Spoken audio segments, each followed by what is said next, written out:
রাসূলুল্লাহ সাল্লাল্লাহু আলাইহি ওয়াসাল্লাম বলেন, ইন্নাল্লাহা কাতাবা আলা ইবনি আদম হাজ্জাহু মিনাজ জিনা আদরাকা যালিকা লা মাহালা। নিশ্চয় আল্লাহ তাআলা আদম সন্তানকে জিনার পরীক্ষা দ্বারা পরীক্ষা করবেন। ফাজিনাল আইনি আন নজরু, চোখের জিনা হলো দেখা। ওয়া জিনাল লিসান আল মানতিক, মুখের জিনা কথা বলা। ওয়ান নাফসু তামান্না ওয়া তাশতাহি, অন্তরের জিনা কল্পনা করা। যাকে সরাসরি দেখা হারাম তাকে মোবাইলে দেখা হারাম, নাটকে সিনেমায় দেখা হারাম, ভিডিও কলে দেখা হারাম। যাকে সরাসরি দেখলে চোখের জিনা হয় তাকে মোবাইলে দেখলেও চোখের জিনা হবে। এই জন্য জিনা এখন সহজ। শুধু কি তাই, যারা জিনাকে পেশা হিসাবে নিয়েছে তারা এখন এদেশে শ্রমিক হিসাবেও আইন পাশ করার জন্য চেষ্টা চালাচ্ছে।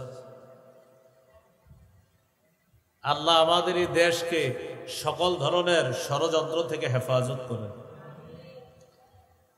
তো জিনা এখন সহজ, প্রত্যেকের পকেটে পকেটে জিনার উপকরণ থাকে। আল্লাহ যাদেরকে হেফাজত করে তো তারা হেফাজত থাকলো। অনেক মানুষ আছে যারা রাস্তাঘাটে ঘুণা করে না, কিন্তু তারা পর্দার আড়ালে সেই পকেটের ওই যান্ত্রিক যন্ত্রণা দিয়ে ঠিকই চোখের গুনাহের মধ্যে লিপ্ত হয়ে যায়। রাসূলুল্লাহ সাল্লাল্লাহু আলাইহি ওয়াসাল্লাম বলেন, লা আ'লামান্না আকওয়ামান মিন উম্মতি ইয়াতুনা ইয়াওমাল কিয়ামাতি বিহাসানাতিন আমসালি জিবালি তিহামা। আমি আমার উম্মতের এমন এক দলকে জানি যারা কিয়ামতের ময়দানে তিহামার শুভ্র পাহাড়ের মতো বিশাল বড় আমলের স্তূপ নিয়ে উপস্থিত হবে। ফায়াজআলুহাল্লাহু হাবাআম মানসুরা, আল্লাহ তাদের এই বিশাল পাহাড়ের স্তূপকে ধূলিকণার মতো বানিয়ে দিবে, দেখা যাবে না। সাহাবায়ে কেরাম বললেন, সিফহুম লানা, হুজুর তারা কারা, তাদের পরিচয় আমাদের কাছে আপনি একটু বলে দেন। রাসূলুল্লাহ সাল্লাল্লাহু আলাইহি ওয়াসাল্লাম বললেন, তারা তোমাদের ভাই, তোমাদের শরীরের চামড়ার মতোই তাদের চামড়া। ইয়াখুযুনা বিল-লাইল কামা তাখুযুন, রাতে তোমরা যেমন তাহাজ্জুদ পড়ো তারাও তাহাজ্জুদ পড়ে। হাত্তা ইদা খালাউ বিমাহারিমিল্লাহ ইনতাহাকুহা, তবে তারা নির্জনে নিষিদ্ধ হারাম কাজের মধ্যে তারা লিপ্ত হয়ে যায়। জনগণ না জানলেও তারা পর্দার আড়ালে এই জাতীয় ভয়ঙ্কর হারাম কাজের মধ্যে লিপ্ত হয়ে যায়। এই জাতীয় জিনায় অসংখ্য অগণিত মানুষ পাবেন যারা রাস্তায় চোখের জিনা করে না, তো পর্দার আড়ালে সে ঘন্টার পর ঘন্টা চোখের জিনায় লিপ্ত আছে। তো রাসূলুল্লাহ সাল্লাল্লাহু আলাইহি সাল্লাম বলেন, এই গোপনে এই জাতীয় ভয়ঙ্কর পাপ যারা করে, কিয়ামতের ময়দানে আল্লাহ তাআলা তাদের এই আমলনামা নস্যাৎ করে দিবেন। এগুলাকে আল্লাহ তাআলা বিক্ষিপ্ত ধূলিকণার মতো বানিয়ে দিবেন। আল্লাহ আমাদেরকে জিনার উপকরণ থেকে হেফাজত করেন। তাহলে দুইটা কথা বললাম, একটা হলো আল্লাহর আদেশ প্রকাশ্য পাপ গোপন পাপ ছেড়ে দাও, আর একটা হলো আল্লাহর নিষেধ নতুন করে প্রকাশ্য অশ্লীলতা গোপন অশ্লীলতার কাছে যেও না। এ হলো দুইটা। 3 নাম্বার কথা, সূরা নিসার 131 নম্বর আয়াতে আল্লাহ বলেন, ইন তাজতানিবু কাবাইরা মা তুনহাউনা আন নুকাফির আনকুম সাইয়্যাতিকুম ওয়া নুদখিলকুম মুদখালান কারীমা। যদি তোমরা কবিরা গুনাহ থেকে বাঁচো, আমি আল্লাহ তোমাদের সগীরা গুনাহগুলো মাফ করে দেব। মৃত্যুর পর সম্মানের জায়গা জান্নাতে তোমাদেরকে প্রবেশ করাবো। এ হলো 3 নাম্বার কথা। কবিরা গুনাহ থেকে যদি বাঁচতে পারি, আমাদের সগীরা গুনাহ আল্লাহ মাফ করে দিবেন। আল্লাহ আমাদের সকলকে প্রতিনিয়ত কবিরা গুনাহগুলা থেকে বেঁচে থাকার তৌফিক দান করেন। 4 নাম্বার কথা, হারাম কাজ নিষিদ্ধ কাজ থেকে যারা বাঁচতে পারে, দুইজন আমরা, আমাদের দুইজনের মধ্যে একজন নফল ইবাদত বেশি করে, পাশাপাশি তিনি হারাম কাজও করে। আরেকজন নফল ইবাদত কম করে, কিন্তু তিনি হারাম কাজ করে না, নিষিদ্ধ কোনো কাজ করে না, কথা বলে না। এই হারাম থেকে যে বেঁচে থাকে, রাসূলুল্লাহ সাল্লাল্লাহু আলাইহি সাল্লাম বলেন এই ব্যক্তি মানুষের মধ্যে আল্লাহর কাছে সবচাইতে শ্রেষ্ঠ আবেদ হিসাবে গণ্য হয়ে যাচ্ছে। তিরমিজির হাদিস 2305 নম্বর হাদিস। এই হাদিসের বর্ণনাকারী আবু হুরায়রা রাদিয়াল্লাহু তাআলা আনহু তিনি বলেন, রাসূলুল্লাহ সাল্লাল্লাহু আলাইহি ওয়াসাল্লাম বলেছেন, মাইয়াখুযু আন্নী হাউলাইল কালিমাত ফায়া'মালু বিহিন্না আও ইউআল্লিমু মান ইয়া'মালু বিহিন্না। তোমাদের মধ্যে কে আছো যে আমার এই কথাগুলা শুনবা, গ্রহণ করবা, নিজে আমল করবা, অন্যদেরকে শিখিয়ে দিবা যারা আমল করবে। হাদিসটি আমি আবার বলছি, রাসূলুল্লাহ সাল্লাল্লাহু আলাইহি সাল্লাম একদিন বললেন, তোমাদের মধ্যে কে আছে এমন, আমি এখন কিছু কথা বলবো, এই কথাগুলা সে গ্রহণ করবে, নিজে আমল করবে, অন্যকে শিখিয়ে দিবে যারা আমল করবে, এমন কে আছে? فقال أبو هريرة رضي الله تعالى عنه أنا يا رسول الله। আবু হুরায়রা রাদিয়াল্লাহু তাআলা আনহু বললেন, হুজুর আমি আছি, আমি আপনার কথা শুনব, গ্রহণ করব, নিজে আমল করব, অন্যদেরকে শিখিয়ে দিব তারা যেন আমল করে। রাসূলুল্লাহ সাল্লাল্লাহু আলাইহি সাল্লামের এই হাদিসটি আপনারা এখন যারা শুনবেন, আপনাদেরও এই ওয়াদা করতে হবে যে এখন আপনারা এটা শুনবেন, গ্রহণ করবেন, আমল করবেন, অন্যকে শিখাবেন যারা আমল করবে, তাহলে এই হাদিস আমি বলতে পারি। কারণ এই হাদিস বলার আগে শর্ত হলো এটা যে শ্রোতা ওয়াদা করবে যে আমি সবগুলা শুনবো, শোনার পর নিজে আমল করব, অন্যকে শিখাবো তারা যেন আমল করবে। তাহলে আমরা ইনশাল্লাহ আশাবাদী আমরা আমল করব। তো কোন সাহাবী রাজি হয়ে গেলেন কথা গ্রহণ করার জন্য? আবু হুরায়রা রাদিয়াল্লাহু। রাসূলুল্লাহ সাল্লাল্লাহু আলাইহি সাল্লামের এক আজীব ছাত্র আবু হুরায়রা রাদিয়াল্লাহু তাআলা মাত্র 3 বছর আল্লাহ রাসূল সাল্লাল্লাহু আলাইহি সাল্লামকে পেয়েছেন।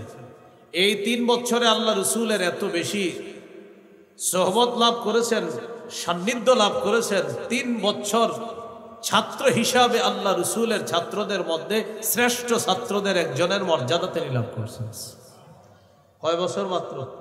তাহলে ওনার চেয়ে বড় বড় কত সাহাবী আরো কত বছর নবীজির পেয়েছেন, তিনি 3 বছর আল্লাহ রাসূলের ছাত্র ছিলেন। শুরুর দিকে তার মেধা অতটা শার্প ছিল না। আবু হুরায়রা রাদিয়াল্লাহু তাআলা আনহু এই হাদিসটা বলার পরে আপনাদেরকে ওইটা শোনাইতেছি যেটাতে নবী বলছে কে আছে আমার কথা গ্রহণ করবে, এটা শোনাইতেছি। এর আগে আরেকটা হাদিস শোনাই, বুখারীর বর্ণনা 119 নম্বর হাদিস। আবু হুরায়রা রাদিয়াল্লাহু তাআলা একদিন রাসূলুল্লাহ সাল্লাল্লাহু আলাইহি সাল্লামকে বললেন, সামি'তু মিনকা হাদিসান কাসীরা ফাআনসা। হুজুর আমি আপনার কাছ থেকে অনেক হাদিস শুনি, কিন্তু হাদিসগুলো আমি ভুলে যাই। فقال رسول الله صلى الله عليه وسلم ابسط رداءك। রাসূলুল্লাহ সাল্লাল্লাহু আলাইহি সাল্লাম বললেন, তুমি তোমার চাদরটা বিছিয়ে দাও। ফাবাসাততুহু, আমি আমার চাদরটা বিছিয়ে দিলাম। চাদর বিছানোর পর রাসূলুল্লাহ সাল্লাল্লাহু আলাইহি সাল্লাম গরফা বিয়াদাই, চাদরের মধ্যে এইভাবে 2 হাত দিয়ে কি যেন ঢাইলা দিলেন। হাত কিন্তু ফাঁকা, এরকম করলেন চাদরে। এবার নবী বললেন, আবু হুরায়রা চাদরটা পেঁচাও। সাহাবী আবু হুরায়রা রাদিয়াল্লাহু তাআলা চাদর পেঁচাইলেন। চাদর পেঁচানোর পর রাসূলুল্লাহ সাল্লাল্লাহু আলাইহি সাল্লাম বললেন, চাদর নিজের সাথে লাগাও। আবু হুরায়রা রাদিয়াল্লাহু তাআলা ওই চাদরটা নিজের সাথে লাগাইলেন। তিনি বলেন, ফাযামামতুহু, আমি চাদরটা আমার সাথে লাগাইলাম। ইলা সাদরি, আমার বুকের সাথে। বুকের সাথে এই শব্দটা সরাসরি হাদিসে নাই। বুখারী যারা পড়েন বা পড়ান, বাইনাস সাতরাইন, 2 দাগের মাঝখানে ছোট্ট করে লেখা আছে, ফাযামামতুহু ইলা সাদরি, আমি চাদরটা আমার বুকের সাথে মিলাইলাম। ফামা নাসিতু শাইআন বা'দা, চাদর বুকের সাথে মিলানোর পর আমি যা শুনি আমার জীবনে আর কখনো ভুলি না, আমি সব মুখস্থ রাখি। তো এই সাহাবী বললেন, হুজুর আমি আছি। ফাআখাযা বিয়াদি ওয়া'আদ্দা খামসা। আবু হুরায়রা রাদিয়াল্লাহু তাআলা আনহু বলেন, রাসূলুল্লাহ সাল্লাল্লাহু আলাইহি সাল্লাম আমার হাত ধরলেন, গুনে গুনে 5টা জিনিস আমাকে শিখাইলেন। 1 নাম্বার, ইত্তাকিল মাহারিমা তাকুন আ'বাদান নাস। হারাম থেকে তুমি বাঁচো, হারাম কর্ম থেকে বাঁচো, হারাম কাজ থেকে বাঁচো, হারাম কথা থেকে বাঁচো, হারাম খাদ্য থেকে বাঁচো। হারাম কাজ থেকে বাঁচো, যত ধরনের অশ্লীল কাজ, গুনাহের কাজ, এইগুলা থেকে বাঁচা। হারাম খাদ্য থেকে বাঁচা, সুদ খাওয়া থেকে বাঁচা, ঘুষ খাওয়া থেকে বাঁচা, হারাম কথা থেকে বাঁচা, মিথ্যা কথা থেকে বাঁচা। রাসূলুল্লাহ সাল্লাল্লাহু আলাইহি সাল্লাম বলেন, তুমি হারাম থেকে বাঁচো, মানুষের মধ্যে সবচাইতে শ্রেষ্ঠ আবেদ হয়ে যাবা, আল্লাহর শ্রেষ্ঠ ইবাদত গুজার বান্দা হয়ে যাবে। হারাম থেকে বাঁচা। আমি এখানে যারা আছেন আপনাদেরকে যদি বলি, কারা কারা আগামী 24 ঘন্টায় 100 রাকাত নফল নামাজ পড়ে একটা মোটর সাইকেল উপহার নেবেন? আশা করি সবার হাত উঠবে যে 24 ঘন্টায় 100 রাকাত নফল নামাজ পড়া এটা কোনো ব্যাপার না। মোটর সাইকেল যারা চালাইতে পারে না ওরাও হাত তুলবে, সাইকেলটা পুরস্কার পেয়ে বিক্রি করে দিবে, সমস্যা নেই। সাথে সাথে যদি আমি বলি আগামী 24 ঘন্টা একটা গুনাও কেউ করবেন না, একটা সগীরা গুনাহ কবিরা গুনাও কেউ করবেন না। আনফরচুনেটলি সবার হাতগুলা উঠবে না, কারণ হাত উঠানোর আগেই যখন টেনশনে আসবে আমি যে সুদের সাথে জড়িয়ে আছি, আমি হাতটা উঠাই কিভাবে। আরেকজন হাত উঠানোর আগে চিন্তা আসবে আগামীকালই তো অমুকের সাথে জমি ব্যাপারে একটা লেনদেন করবো, সেখানে আমি একটা ধান্দামি করে 2-4 লাখ টাকা খামু, এটা তো আগামীকালই করবো, তো আমি কেমনে হাত তুলবো। এইভাবে অনেকগুলো হাত উঠবে না কেন? প্রত্যেকের টেনশনে এসে যাবে যে আমি যদিও 5 ওয়াক্ত নামাজ পড়ি, আমি ইবাদত বন্দিহি করি, কিন্তু আমি তো অসংখ্য অগণিত পাপের মধ্যে অলরেডি জড়িয়ে আছি, আমি কিভাবে হাত তুলবো যে 24 ঘন্টা গুনাহ করবো না।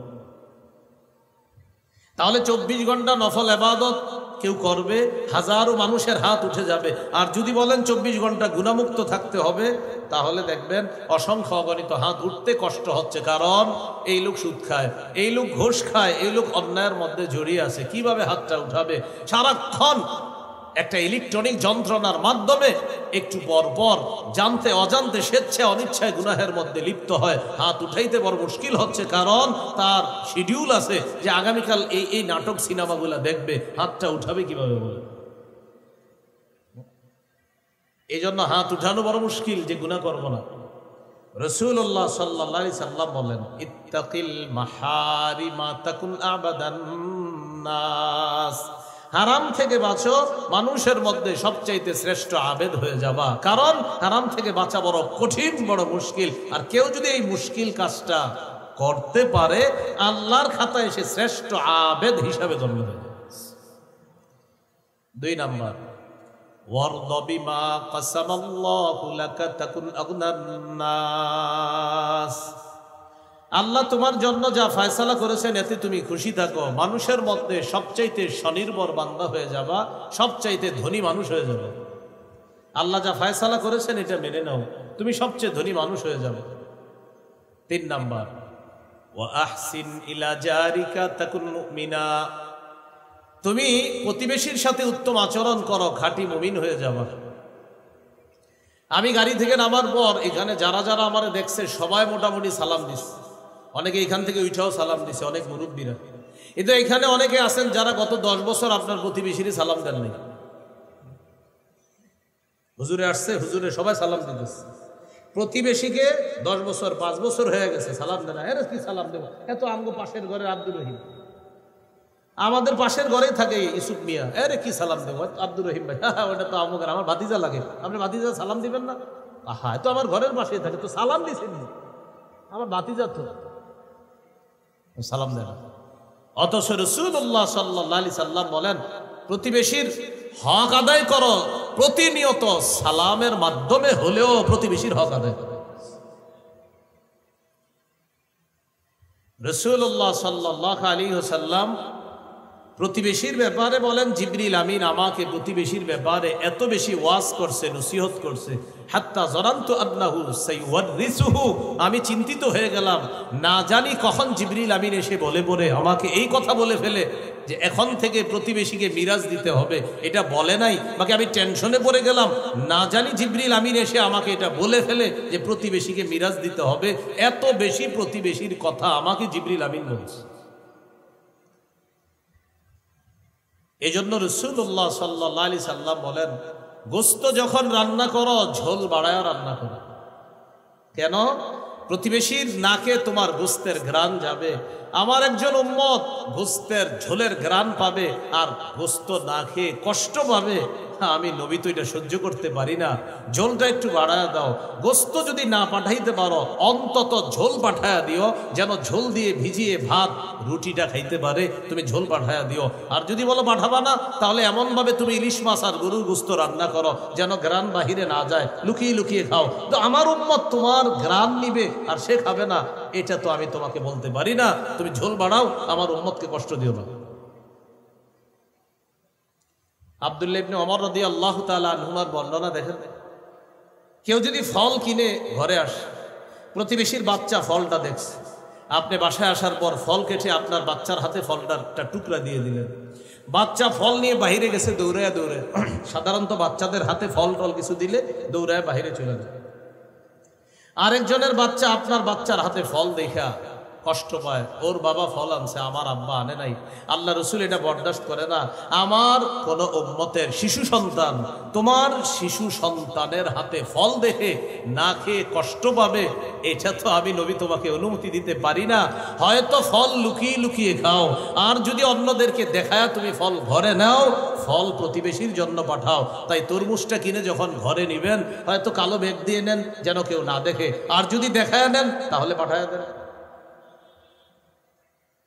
এই জন্য রাসূলুল্লাহ সাল্লাল্লাহু আলাইহি সাল্লাম বলেন, আহসিন ইলা জারিকা তাকুন মুমিনা, প্রতিবেশীর সাথে উত্তম আচরণ করো, খাঁটি মুমিন হয়ে যাও। এ হলো 3 নাম্বার। এই যে বিল্ডিং বানাই আমরা, বিল্ডিং, এক হাদিসের মধ্যে আসছে বিল্ডিং যারা বানাবে পাশের প্রতিবেশী যে আছে তার কাছে একটু বলে নিবে, ভাইজান আমি একটু বড় অট্টালিকা বানাবো, 2-3-4 তলা হবে, এটা আমি বানাবো, আপনি একটু মহব্বতের সাথে একটু খুশি থাকেন, আমি যে বিল্ডিংটা বানাবো। উনি বলবে আপনার জায়গায় আপনি বিল্ডিং বানাবেন, এতে আমার কি? তখন বলে দিবেন হাদিসে আসছে আমার বিল্ডিংয়ে আপনার বাতাস বন্ধ হবে, আল্লাহ রসুলের কোন উম্মতের বাতাস বন্ধ হবে, এটা নবী নিষেধ করছেন, এই জন্য আপনার কাছে বলে দিলেন। প্রতিবেশীর হক আদায় করা, এটা 3 নাম্বার। 4 নাম্বার, ওয়াহিব্বা লিন্নাস মা তুহিব্বু লিনাফসিকা তাকুন মুসলিমা, তুমি মানুষের জন্য সেটাই পছন্দ করো যা নিজের জন্য পছন্দ করো, খাঁটি মুসলমান হয়ে যাবে। তুমি নিজের জন্য যা পছন্দ করো মানুষের জন্য তা পছন্দ করো, খাঁটি মুসলমান হয়ে যাবে। আপনি রাস্তা দিয়ে হাঁটতেছেন, হাঁটতে হাঁটতে হঠাৎ একটা কলার সিল্ক আপনার পায়ে লাগলো, আপনি পিছলে পড়ে গেলেন, উপরে তাকায় দেখেন একটা জানালা খোলা, আপনার মাথায় আসলো নিশ্চিত এই জানালা থেকে কেউ কলা খেয়ে সিল্কাটা রাস্তায় ফেলেছে। আচ্ছা, এমনও তো হতে পারে কোনো পথচারী কলা খাইতে খাইতে এখানে ফেলে দিছে, আপনি সন্দেহ করলেন এই বাড়িওয়ালাকে, সন্দেহ করার পর কলার সিল্কাটা বাড়ির দরজায় নিয়ে রেখে দিলেন। কেন? এই বাসার কয়েকজন এটার মধ্যে পিছল খাক, তারপর বুঝুক যে কলার সিল্কার মধ্যে পিছলে পড়ে যাওয়াটা কতটা কষ্টকর। আল্লাহ রসুলের হাদিস দ্বারা বোঝা যায় আপনি মুসলমানের পরিচয় দিলেন না এই কাজটা করে। পায়ের মধ্যে ইটের টুকরা লাগছে, ছাদে তাকায় দেখে এক বাসায় কাজ হইতেছে, টেনশন, এই বাসার থেকে ইটের টুকরাটা পড়ছে, আচ্ছা আমার পায়ে পড়ছে না, এখন ইটের টুকরা সুন্দর মতো নিয়ে দরজায় রেখে দিচ্ছে যেন ওই বাড়ির মানুষগুলার পায়ের মধ্যে ইটের টুকরা বিদ্ধ হয়ে তারা কষ্ট পায়।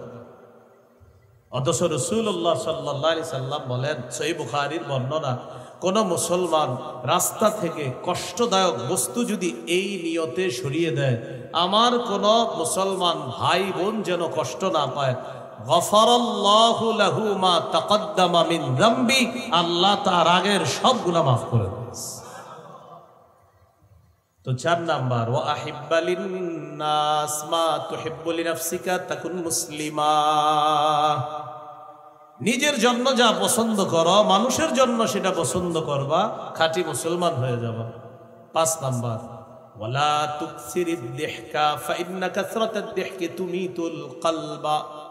বেশি হাসবা না, বেশি হাসি অন্তরকে মৃত বানিয়ে দেয়। আমি 5টা আবার বলি আপনাদেরকে। 1 নাম্বার, হারাম থেকে বাঁচো, শ্রেষ্ঠ আবেদ হয়ে যাবা। 2 নাম্বার, আল্লাহ তোমার জন্য যা ফয়সালা করেছেন, বরাদ্দ করেছেন, খুশি থাকো, শ্রেষ্ঠ ধনী হয়ে যাবা। 3 নাম্বার, প্রতিবেশীর সাথে উত্তম আচরণ করো, খাঁটি মুমিন হয়ে যাবা। 4 নাম্বার, নিজের জন্য যা পছন্দ করো অপরের জন্য সেটা পছন্দ করবা, খাঁটি মুসলমান হয়ে যাবা। 5 নাম্বার, বেশি হাসবা না, বেশি হাসি অন্তর মৃত বানিয়ে দেয়। আল্লাহ আমাদেরকে এই গুরুত্বপূর্ণ 5টা নসিহত আমরা গ্রহণ করে যেন আমল করতে পারি, আল্লাহ তৌফিক দান করেন। এগুলো আজকের 4 নাম্বার আলোচনা। আমি আবার বলছি, 1 নাম্বার, আল্লাহর হুকুম, নগদ পাপগুলা ছেড়ে দাও। 2 নাম্বার, আল্লাহর নিষেধ, নতুন করে পাপের কাছে যেও না। 3 নাম্বার, কবিরা গুনাহ ছেড়ে দাও, আমি আল্লাহ সগীরা গুনাহ মাফ করব। 4 নাম্বার, রাসূল সাল্লাল্লাহু আলাইহি সাল্লাম বলেন, হারাম থেকে বাঁচো, আল্লাহর শ্রেষ্ঠ আবেদ হয়ে যাবা। আল্লাহ আমাদেরকে সমস্ত প্রকার হারাম থেকে বাঁচার তৌফিক দান করেন। 5 নাম্বার গুরুত্বপূর্ণ কথা, এটা আমার সাথে একটু বলেন। কখনো কোনো পাপ হয়ে গেলে সবার কাছে বলে বেড়াবো না, প্রয়োজনে কোনো আল্লাহওয়ালা বুজুর্গের কাছে বলবো, আত্মশুদ্ধির জন্য। সবার কাছে বলবো না। আপনার একটা পাপ হয় কিন্তু এটা আপনি ছাড়তে পারেন না, প্রয়োজনে কোনো আল্লাহওয়ালা বুজুর্গের কাছে বলতে পারেন। যেমন আজকের সভাপতি হুজুর, আল্লাহ তাআলা হযরতের ছায়া আমাদের উপর আরো দীর্ঘায়িত করেন। হুজুরকে যেন আমরা আবার আগের মতো দেখতে পাই। হুজুর মঞ্চে বৈশা 2-4টা কথা বললেই আমরা যারা কম বয়সী আমাদের মধ্যেও জোশ আসে। আল্লাহ তাআলা যেন হযরতের ছায়া আমাদের দেশের জন্য আরো অনেক লম্বা করে দেন। তো হুজুরের মতো এই জাতীয় বুজুর্গ যারা আছেন, ওলামায়ে কেরাম, তাদের কাছে আপনি পার্সোনাল কোনো পাপের বিষয় বলতে পারেন, পার্সোনাল ভাবে, সবাইকে না। হুজুর আমার তো একটা পাপ হয়ে যায়, আমি ছাড়তে পারতেছি না, কি করবো? এটা শুধুমাত্র কোনো আল্লাহওয়ালা বুজুর্গের কাছে একান্ত ব্যক্তিগতভাবে বলতে পারবেন, সবার কাছে না। যদি সবার কাছে বলে বেড়ান, নবীজি বলেন আমার উম্মতের সকল পাপীকে আল্লাহ মাফ করবে, এটা আমার আশা, তারা তওবা করবে, মাফ করবে। তবে যারা পাপ প্রকাশ করে বলে বেড়ায় তাদেরকে আল্লাহ মাফ করবে না, এটা নবী বললেন।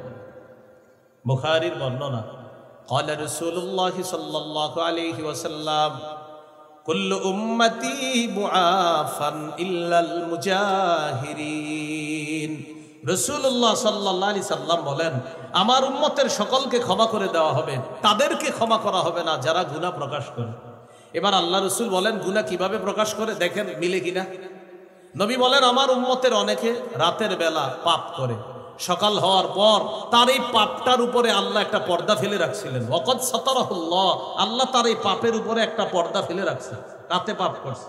এখন সকালবেলা বন্ধুদের কাছে বলে বেড়ায়, আমিলতুল বারিহাতা কাযা ওয়া কাযা, আমি রাতে এই পাপ করছি, নাউজুবিল্লাহ। বন্ধুদের কাছে বলে বেড়ায় আমি কালকে এই নাটক দেখছি, এই সিনেমা, ফেসবুকে স্ট্যাটাস দেয় এই নাটকটার আমার এই অভিমত।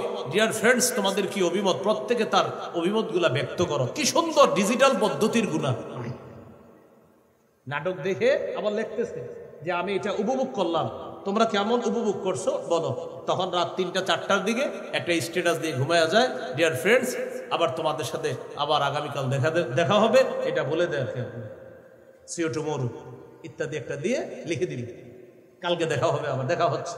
হযরত বিশাল বড় এক পোস্ট দিয়ে দিবে, 3টা-4টার দিকে পোস্ট দিয়ে।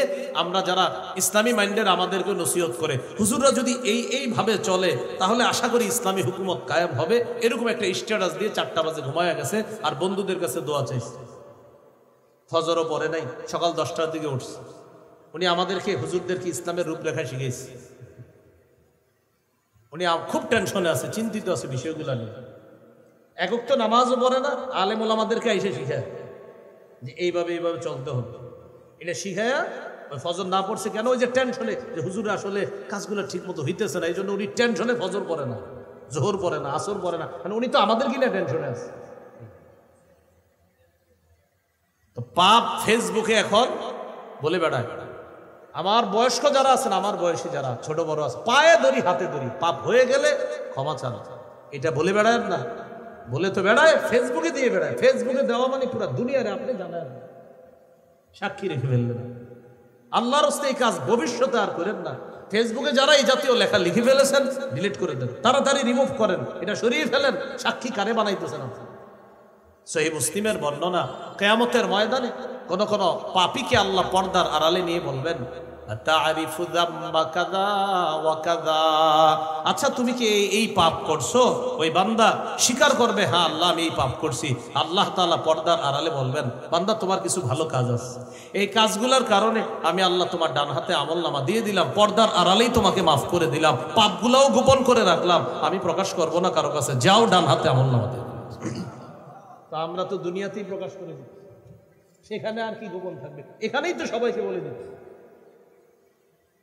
তাহলে ভাইয়া কি শিখলাম আমরা? ভাইজান সবাই বলি তো 5 নাম্বার, পাপ হয়ে গেলে পাপটা সবার কাছে বলে বেড়াবো না। একান্ত কোনো আল্লাহওয়ালা বুজুর্গের কাছে এই নিয়তে বলা যাবে যেন তিনি আমাকে কোনো সবক দেন এই পাপ থেকে বেঁচে থাকার জন্য। এ হলো 5 নাম্বার কথা। 6 নাম্বার কথা, এটা আমার সাথে একটু বলি। বলেন, আজকে থেকে যে কোনো পাপকে পাহাড়ের মতো মনে করব।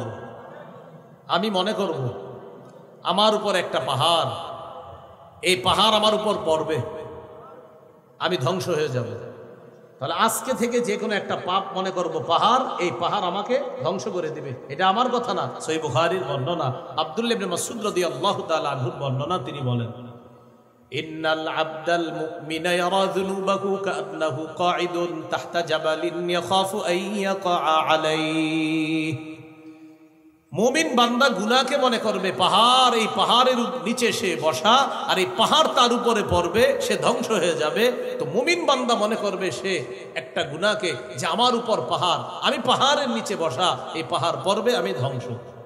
আর পাপাচার, ওয়া ইন্নাল ফাজিরা ইয়ারা যুনুবাহু কাযুবাবিন মাররা আলা আনফিহি।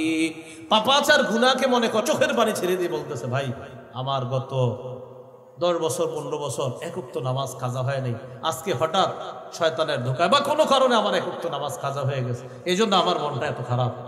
ইমানদারের হালাত হবে এমন, তার এক ওয়াক্ত নামাজ ছুটে দেবে। আর পাপাচারের নামাজের পর নামাজ ছুটবে, বলবেন নামাজ পড়লা না? পড়ি নাই তো কি হয়েছে, কালকে পড়বি। এই ফজর বললি না কেন? কি হয়েছে পড়ি? হ্যাঁ ফজর পড়ছ না, কালকে পড়বি। কালকেও জিজ্ঞাসা করছেন কি তুই না ফজর পড়বি? পড়ি নাই তো কি হয়েছে, কালকে পড়বি। মানে ইমানদারের কাছে মনে হবে পাহাড়, পাপাচারের কাছে মনে হবে কি মাসি। হয়েছে পড়ি নেই তো কি হয়েছে, বললে বললাম, না বললে নাই, এরকমটা ভাবছে। ইমানদার গুনাহকে মনে করবে পাহাড়, পাপাচার গুনাহকে মনে করবে মাসি।